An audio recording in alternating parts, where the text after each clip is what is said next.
Coming up on this edition of VCU In Depth, documentaries from students in VCU's Robertson School of Media and Culture. Tonight, we'll look at a series of stories from African American women who choose to wear their hair in its natural state. These women have made a conscious choice to go natural rather than conform to societal pressures to present themselves in a different way. VCU In Depth begins right now.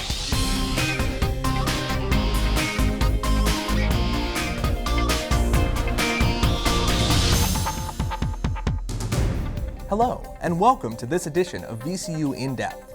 I'm Ben Wiener. And I'm Adriana Herring. Thanks for joining us as we feature documentaries from undergraduate students in VCU's Robertson School of Media and Culture. The topic of hair has tangled its way through many discussions for decades, particularly among women. African American women, however, are unlike any other group in that the way they wear their hair often tells a story of how they view themselves in society. Today, many are resisting the pressure to wear certain styles to accommodate, or looks that make others around them more uncomfortable. Our Hair Itage is a documentary that records in-depth experiences of women who have chosen to embrace their natural hair. Black is beautiful! Free hood! Said I want it free! Free hood! This brother here, myself, all of us were born with our hair like this, and we just wear it like this because it's natural, because the reason for it, you might say, is like a new awareness among black people that their own natural appearance, physical appearance is beautiful and it's pleasing to them because black people are aware, and white people are aware of it too because white people now want natural wigs. They want wigs like this. Dig it? Isn't it beautiful? All right.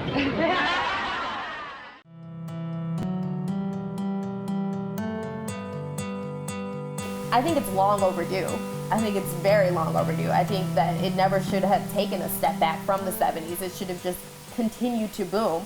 And just the fact that we even have a natural movement now, it shouldn't be called a movement. It should just take place. It should have never stopped taking place from the 70s. I can't imagine what our culture would be like if, everything had been the same from that point on. I think that there would be a lot more positivity going on in our culture. So I hope that it's just the start of something great. To wear one's hair naturally is to avoid the chemical process of changing your hair's natural texture. The reasons why women choose to go natural varies from one person to the next. Whatever the reason, one thing remains the same. Most people have a choice in the matter, while others do not. Sharon Ruffin started her natural hair journey after conquering her first bout with cancer. During that time, the chemo treatments caused her to lose her hair. But when it grew back, she decided to embrace it in its natural state. My natural hair journey started in 2009, 2010, because when I was growing up, I had very short hair. It wasn't even long enough to put in a ponytail. But it wasn't until my husband had passed in 2009, my two daughters started wearing their heads in dreads. And so I decided to go dread because I didn't like taking care of my hair.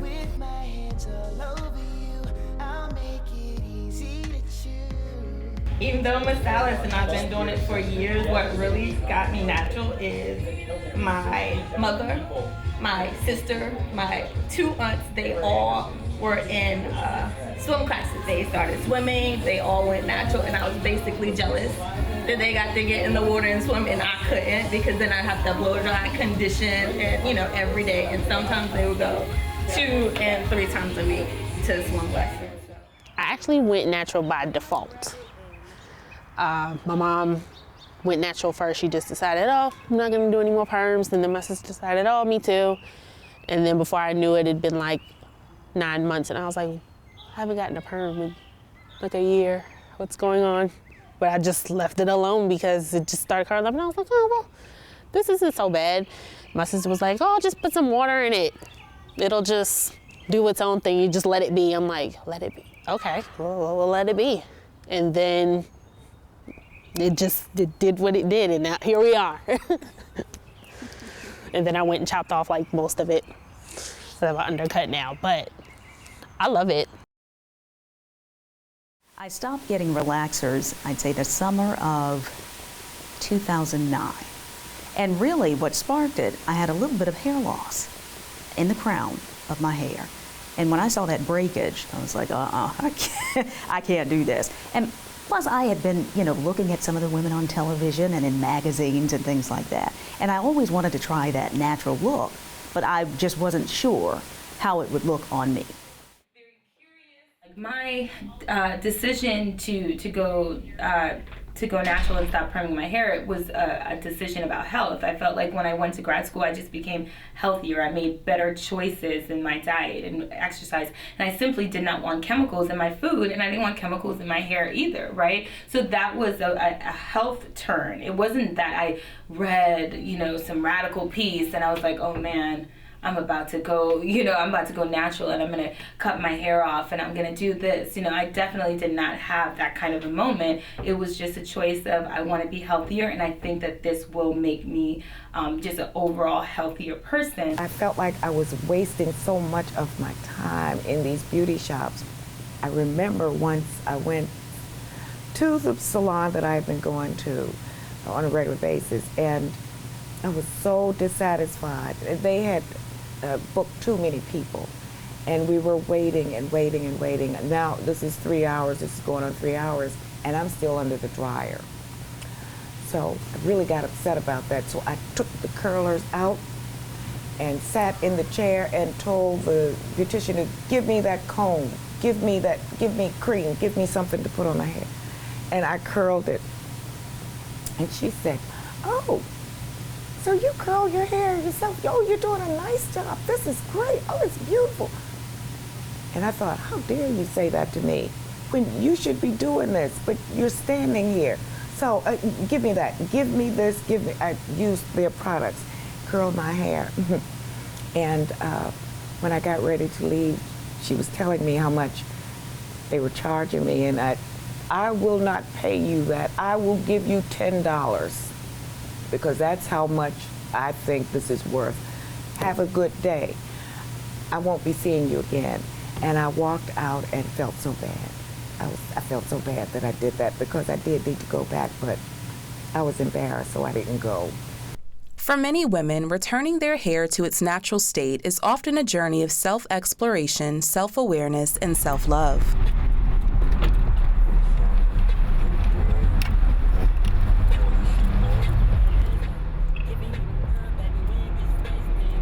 A lot of women who start this journey, it is a journey not to just loving your hair, but self-love. I feel like a lot of women, again, they may think that the European style, the straight hair, the weaves, and no shade to the weaves, because that's a protective style, don't get me wrong, but I feel like a lot of times women think that you are supposed to look a certain way to conform. But again, I feel like one of the biggest things I could tell her is to just look at yourself and know you're beautiful. This is the way that you were made, so embrace it.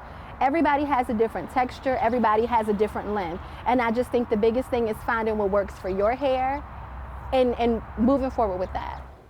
It definitely taught me a lot about loving yourself, loving who I am as a person, loving everything that comes from me. I don't have to have straight hair to be pretty. I don't have to have straight hair to be a good person. My hair doesn't have to be straight in order to have good hair. My hair is good. It is flourishing. After I started working with it, I started getting these comments. Specifically, one weekend we were in Culpeper, and this man said, I like what you're doing with your hair, sister. Oh, okay, thank you. This is something, maybe I can work with this. And as the time went on, I discovered that the natural hair gave me more power. I wasn't as shy. I wouldn't go places because of my hair sometimes. But with the natural hair, all I need is to know when and where. Perhaps not as big in numbers, but many Black women were fortunate enough to have been natural all their lives. I definitely thank our mother for not jumping to society's heels and, for not giving us a perm at any type of chemical products in our hair because it definitely helps us in the long run. Well, all of my friends were either white, so they had straight hair, and they didn't have natural hair like I grew up having. My best friends, all of my friends, they had relaxers in their hair. So I was the one that was crying to my parents every day. Oh my gosh, can I get a relaxer? Hair texture is a topic amongst Black women, whether they wear their hair naturally or not. At times, one's own Blackness or ethnic authenticity is questioned based on the texture of their hair. It's like a setback to everybody that like, oh wow, you have a really good grain of hair. You have to be mixed with something. Like, you just can't be black the whole time. Like, so, after a while, we just got tired of it. And we're like, we're black. We're black. We're black. And they're like, you sure? Like, no, black and no. what? And well, black and black. Where are you from? Like, we're black. America. Yeah. In grade school, I was always picked on. I was always teased. So whether my hair was straight, whether it was in a ponytail, whether I tried to do my natural curly ponytail, something was always said. Not necessarily my family, but just adults that I would encounter, whether it be school, church. Use your complexion to your advantage. Make sure you have that straight hair, because that's your way to get that job, or that's your way to get that casting call for certain things that I may have been interested in. For a long time, I was like that. I want my hair to look like that. I want my hair to get like that. But I had to realize that your hair's not going to do that. Everybody's different, just like your fingerprints aren't the same as anyone else's. My sister and I, she's natural too, and our hair is nothing alike. She has a wider curl, I have a tighter curl. My mom, same way, and she's my mom. It hurts my heart a little bit to hear other people say, I don't like my hair. I wish I had this hair. I'm like, no, your hair is beautiful. It's beautiful, whether it's what do they call a 4C, whether it's like super kinky or super wavy. All hair does different things. Things that look good on somebody with kinkier hair don't always look good on somebody with wavy hair, and vice versa. I was that kid who would always see those models on the commercials getting out of the pool, and they would be brushing their hair back, and it was flat and it was straight, and I wanted that. And now I'm just like, I wish my hair would do that mess when I get out the pool. The effects of slavery have lived on much longer than the physical captivity that Blacks endured. From that time, Black women have held on to the mentality that everything about their natural appearance is not acceptable, and have passed that idea down through the generations, whether consciously or subconsciously. I had a cousin that used to live with us, and her hair was very long and very good. She had good hair, and we didn't have good hair. So when she got angry with us, that's some of the things she would say to us, look at your nappy hair, I bet you wish you had good hair like me. And what is good hair anyway?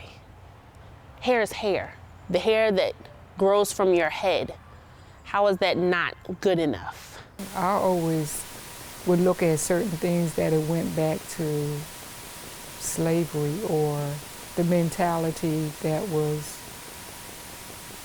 I would say, brainwashed into the slaves, because how they looked and the color of their skin, and even at the time, the texture of their hair. But we don't realize the effects of that mentality. I think in a lot of areas where we as a race of people are manipulated and still controlled, and we don't even realize it. Well, again, I think that kind of all goes back to just this slavery mentality, us trying so hard to conform and be what they want us to be, but not necessarily what they want us to be, but what we think they want us to be, because I don't want to be called that N-word. I don't want to have my nappy hair out, so I'm going to make sure that it looks as close to what I believe they want, so I won't stand out in a Black way.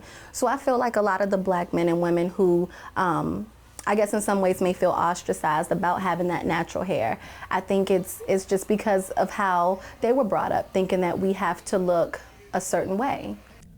The media world has probably done more harm than good when it comes to representing women of color. Often it seems that only a certain type of Black woman with a certain type of look is accepted on a larger platform. In 2016, is there evidence of change? Ever so often I'll get an email, asking me to go back to the straight look, because some people think, some men and women think that the straighter, longer hair looks better on me. And usually my response is that the straighter, longer hair does not grow from my scalp naturally. And it's a lot to keep up that straight, long hair. And so right now, I'm comfortable with my natural hair. And plus, in the television business, we all have consultants, not just here at NBC 12, there are consultants for all of the stations here. And basically all of the women, black, white, whatever, we all look the same. We have the same type style dresses, we have the same type haircuts, long, straight, or even short, straight. Somebody needs to be a little bit different. Why not me? More times than not, for Black women, the criticism of hair comes from other African Americans. Negative words or looks are commonplace in a crowd of your own. So the question becomes, are we as a people working on our own demise?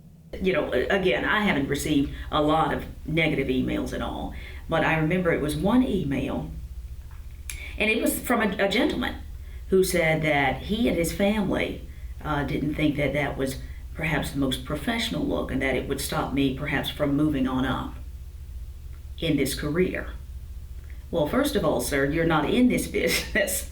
And second of all, I get more calls now with natural hair from outside of this news station than I did ever before, because it's something different, and it's me naturally. I've been places, I've been in restaurants and everything where people, Caucasian women, Indian women, or they say, how can they get their hair like mine? They want a kinky. Other hairstylists that I do their hair, my Caucasian friends, they all want to try it and see what it's like to have that big curly hair. For African American women, the hesitation to wear their natural hair is often in direct relation to the professional backlash that may occur. And there are not a lot of people like me in my office. Actually, I am the only person of color in my office setting. So I was definitely afraid, like if I come to work, with an afro or with, curls, that one of them is lopsided and the other one is curled, right, are they gonna feel a different type of way about me? Like, are my patients going to look at me weird? Am I gonna be perceived in a different way? Am I gonna, get sat down like, well, your hair is too wild, so we need you to kind of scale that back because you're I just didn't know how it was gonna come off to my co-workers or my patients, but they've actually been going through the journey with me. So it was really nice that they embraced it with me. Like, well, what are you gonna do tomorrow to your hair? Like, they were all just as excited about the experience as I was. So that my news director is actually the one who saw me at a party. It was a going away party for one of my co-workers, and he saw my hair. It was twisted, similar to what I'm wearing now. And he said, Carla, why don't you ever wear that on television? And I had thought about it, but I never thought about approaching him, because in my mind, I just thought he was going to shoot down the idea. But he asked me, he said, why don't you ever wear that on television, your natural hair? I think it looks good. Well, that's all he had to say. Then I think within the next maybe 2 weeks, I was on air. I have clients who run whole corporations, and they're the only woman in a position of, power and authority. They're much less African American. They can't do it yet. They're afraid to. They don't know what, how people are going to see them, if they're going to pay more attention to their hair instead of, what they're saying. Are they still going to take them seriously? It's real fears that people have. I had a job interview probably 3 years ago, maybe 4, closer to when I was fresh out of college. And I remember I had a job interview. Oh my gosh, I wanted the job so bad. And I wanted to have my hair in a curly bun because I was natural then, but I didn't really wear it out as much. And so I had it up, and I remember a role model in my life told me, oh, no, you better not go on that job interview with that bun. You better go get that hair pressed out. And so that was always a fear of mine. I think even to this day, I don't go on a lot of interviews that I feel like I want to go on, not because I don't think I qualify for the job, but because I'm conflicted about how my hair should look. I do think in academia there is a little bit more leeway. However, I do think that the notion of having a polished professional look, the rhetoric and the kind of ideology behind that is also one that alienates Black women in terms of the expression of their hair. Overall, the thing I see the most in terms of sort of around discourse or public discourse around natural hair from an interpersonal space is that a lot of times I feel as a Black woman, our bodies are sort of this on public display or sort of this public space where people feel as if they can sort of touch us or pet us, but particularly on our bodies, our hair, it's like that's some kind of open space for people to feel free to sort of explore their curiosities in a way that's inappropriate. A lot of times, oftentimes you'll see people want to touch Black women's hair or have inappropriate questions, right? So sometimes you may get a question like, is that your hair, right? Or you change it so often, right? And these are sort of microaggressions, right? It doesn't mean that they have to be bad intentions or that they're trying to hurt your feelings or any of those types of things. But I think that, again, how often do we ask other people about if their body parts belong to them or if reasons for changing things. The key piece being that it's nothing wrong with asking questions and being curious, but I feel like, again, nobody's body is sort of this public open space. I feel for the most part with hair is that it is with Black women. You know what I mean? So like if there was a white woman who had breast implants, I don't think people would go up and be like, "Are those your real breasts? Can I touch them?" Right? Because that's inappropriate. So what is it about hair that we feel that that's a freer space somehow, even though it's still objectifying a part of a person's body? When people watch me on TV, I'm not there to look pretty. I'm there to deliver the news.